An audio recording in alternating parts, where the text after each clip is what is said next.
Hi, happy Monday, everyone. I am Meredith, and I am here with our message for July 31st, 2023, last day of July. Woo!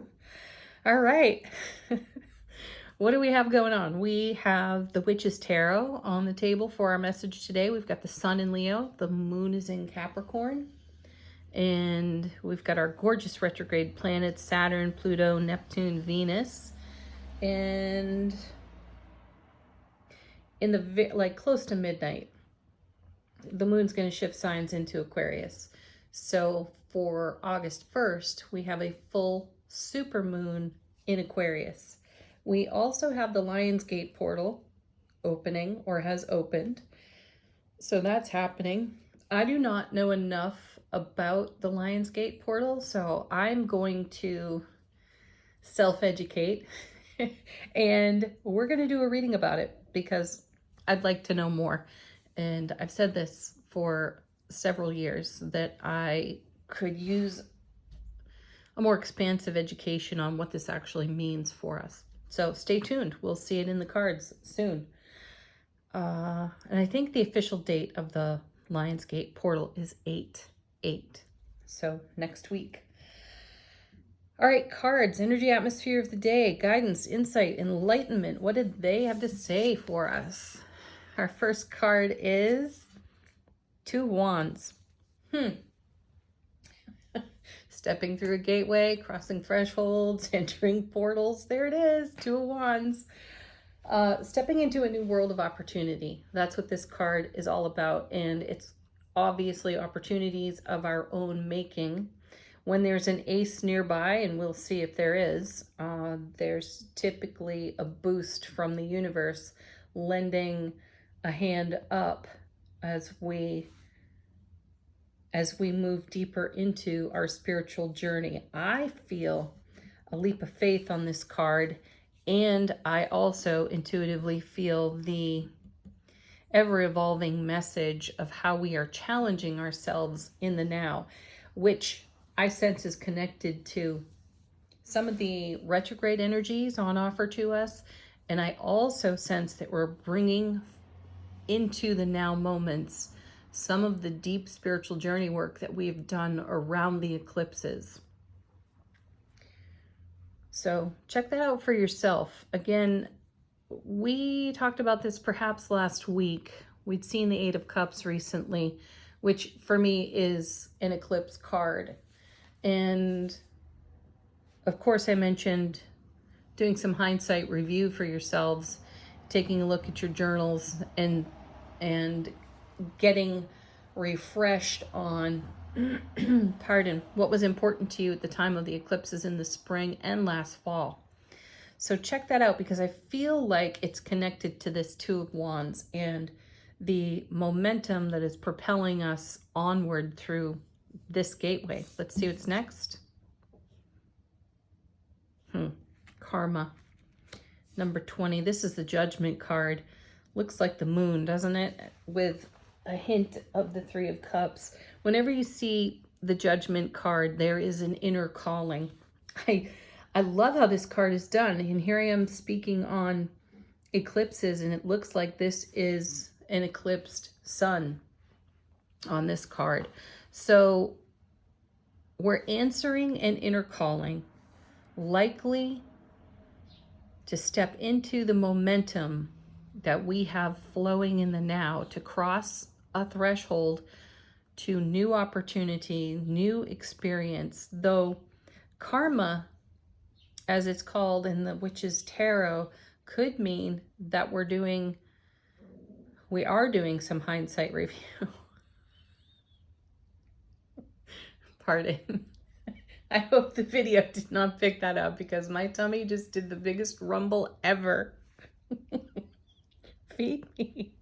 Anyway, yeah, judgment, karma. We may be settling out some karma here. And I do feel so drawn to the eclipses. There is an influence of eclipse energy on today's message or in the atmosphere now, as I sense it, perceive it intuitively. So take a look at some of the older patterns that you have been in consideration for and with, what you're releasing, what you're transforming, and be really present with what your inner calling is, and are you answering that? Are you stepping up for yourself? You know, I've had some interesting conversations with some pretty interesting people, one of whom is, I'd say, a super empath. And this, this individual is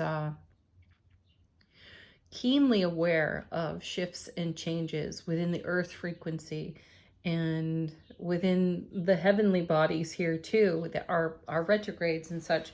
And there's been a strong influence from the planets kind of bearing down on us a bit, most especially with the sun. And let us not forget the earth. We walk on her every single day, and she's moving and shaking all the time. So just for the fun of it, check out the the USGS website, so you can see all the earthquakes that are happening around the globe. It's kind of interesting. Remember that we are affected by the electromagnetics of the planet. We are electromagnetic beings as well. And I've heard more folks comment that something feels off, something feels odd, the energy atmosphere is weird.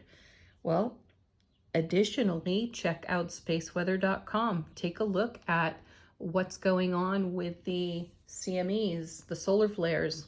Also, check out another person on YouTube. I think his name is Stefan Burns. He does a report on how the solar flares are affecting the planet now. And there's a lot going on there in the now. So the planet's moving and shaking. The sun is beaming solar flares at us. And these are experiences to be considered when you are measuring your presence, your state of being against the energy atmosphere.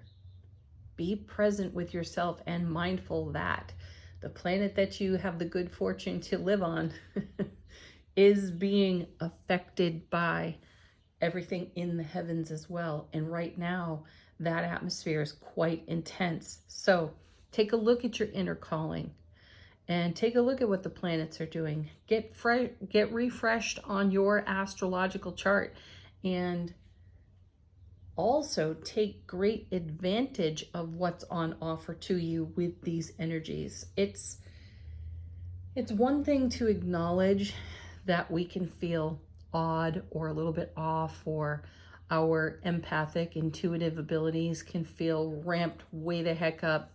There's a bigger connection to that, and there's more to know. And in the more to know is how you can make the most of what's on offer to you. This is why we do this reading. This is why we consult the cards. And it's important for us to have a keen awareness on the other energies that are seemingly in the unseen and how they influence and affect us, so that we can make great decisions, so that we can leverage and invest our energies to our highest and greatest potential. I'm feeling this profoundly in the first two cards. Next set two that fell out in the shuffle. That's great. We now have the Chariot, and it's paired with the Five of Pentacles. I like this. I feel like we're, without hesitation, hard charging into any of the energies that have been less than favorable for us. The Five of Pentacles is a card of being left out in the cold. Where have we done that? Start with self-relationship. This isn't about what other people do, or even how other people behave, or how they may want to blame our participation in whatever's unfolding in their world. So Get self-centered, and I mean that in the highest possible way. Get centered within yourself. Be in your heart space and take a look at your Five of Pentacles, because this is a card, all fives are about conflict, a little bit of chaos and change. And those three words can send people running for the hills, though we have the Chariot running right at this card. So let's do that. Let's answer the inner calling of our soulful presence and our heart-mind coherence. Step through a gateway of great opportunity, and let us not drag with us any of the energies where we have previously shortchanged ourselves. A little bit of a tall order there. However, this is number 7 out of the major arcana, the Chariot. We're in the business of bringing heaven to earth within our own selves, being the love light that we are, and shining that as brightly as possible so that we live in bliss and that we live blessed, and that becomes our ripple effect, right? So if the atmosphere is challenged by planetary heavenly bodies, if the planet is shaking, rocking, and rolling, and the sun is, blasting us with solar flares, that's all going to be a factor in how we proceed here. So keep it in mind and be ready to make the change that you've actually been praying for, because I feel like it's being served right up in this lineup of cards. Next we have, look at this, the World. Yeah, reward of everything that we have invested. Talk about living blessed and in bliss. This is the card that's all about it. It's the last card of the major arcana before it resets. So I feel like as we come into this full moon tomorrow, we're feeling a little bit of the pressure of the moon building to full and then releasing on the other side. And what it's releasing is this Five of Pentacles energy. So it could feel a little uncomfortable potentially as we dynamically move through this energy atmosphere. Yeah, look at this swift moving energy. There's the Eight of Wands, gorgeous. So we've got swift moving energy in the Chariot. Now we have it in the Eight of Wands. And again, this is a super stable card. It's a double 4. 4 of Wands being the happiest card in tarot.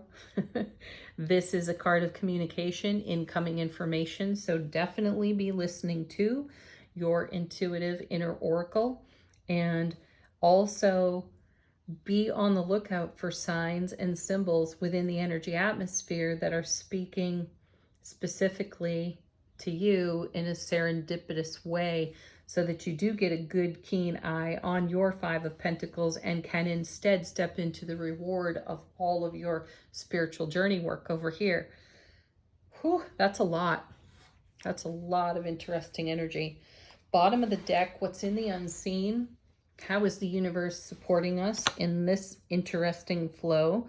We're starting out with 4 of Pentacles. This is not a card we see often, though in recent weeks it's been turning up at least once a week.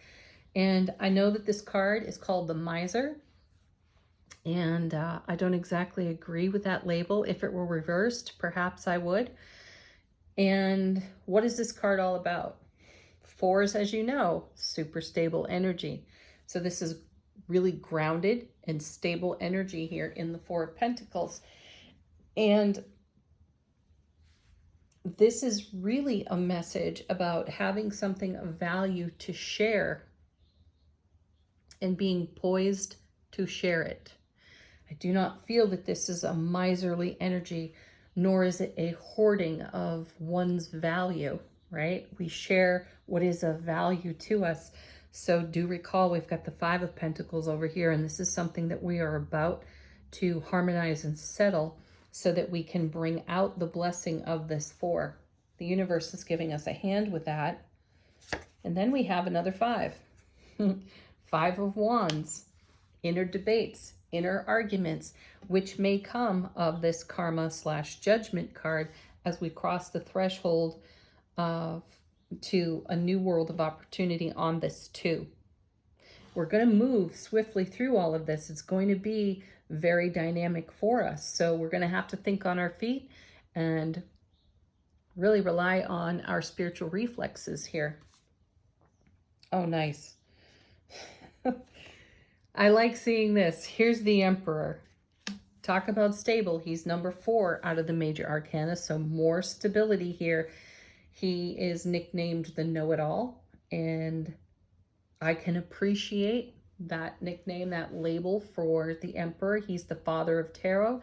This is Aries fire, and this is more dynamic energy. Now, we have the Emperor and the Chariot. This is the child of the Emperor and the Empress. So we're making some progress here in the now moments. So go with the flow, take it easy on yourself, be ready to take swift action on incoming intuitive information over here, because we are weaving together the very fabric of what's of great value to us here on this 4 that makes really big change in our world. Pleasant change, fulfilling change.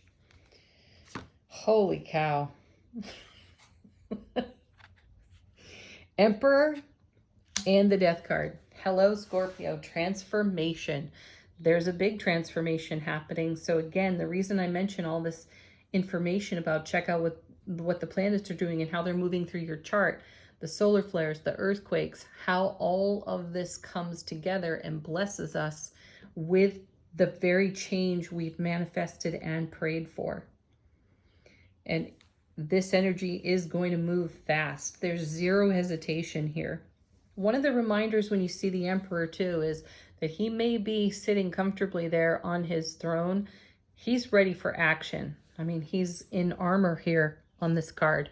So make no mistake, the Emperor will move swiftly and in a very stable way, and it will be efficient. And that's how I feel the energy is going to flow for us as we are stable and centered in our heart, mind, coherence, and our soulful presence. Last one off the bottom of the deck, 7 of Wands. So we have the 7 and the 8 of Wands on the table. See, again, more progress here. So there's creativity, there's momentum, there's great passion for what is unfolding in the now, because what is unfolding is really connected to great transformation there with the Death card and the Emperor paired up with one another. That's an unstoppable force. And that is the kind of momentum that we want to harmoniously join with 8 of Wands as we move into the blessings and fulfillment of the world by answering the inner call over here and being really mindful and present with anything that could shortchange us and hold us back in the way that we think or believe. Wow. That's a pretty powerful reading right there. All right, angel answers. Whoa. Jumpers, we love those. And the first card out is trust. Yeah, trust yourself.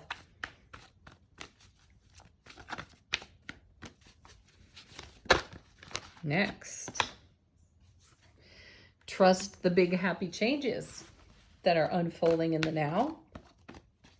Great confirmation and summary of the reading so far in just these 2 cards.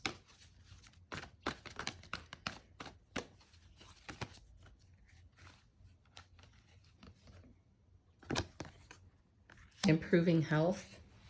This is about improved well-being on all levels, mental, spiritual, emotional, physical, by maintaining harmony within our frequency, by being tuned in, awake, aware, and alert. We create well-being for ourselves that allows us to trust and allows us to bring our big happy changes to life on our foundation. And how do we do that?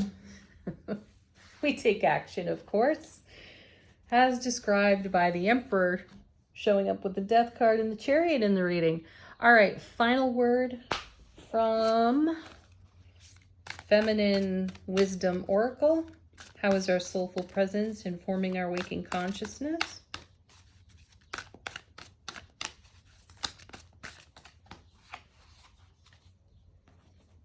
Oh, no kidding. Guess it's the word of the day, folks. Transformation. And look at the beautiful moon cycle there too. And we're poised for a full super moon tomorrow. I think that happens at 2:30 in the afternoon. Check your own time zones though. Have a beautiful Monday, everyone. And best wishes as you navigate this interesting atmosphere and as your super intuitive, empathic gifts get ramped up. What's going to happen? Share, leave some comments here on the channel. Have a blessed day. Namaste.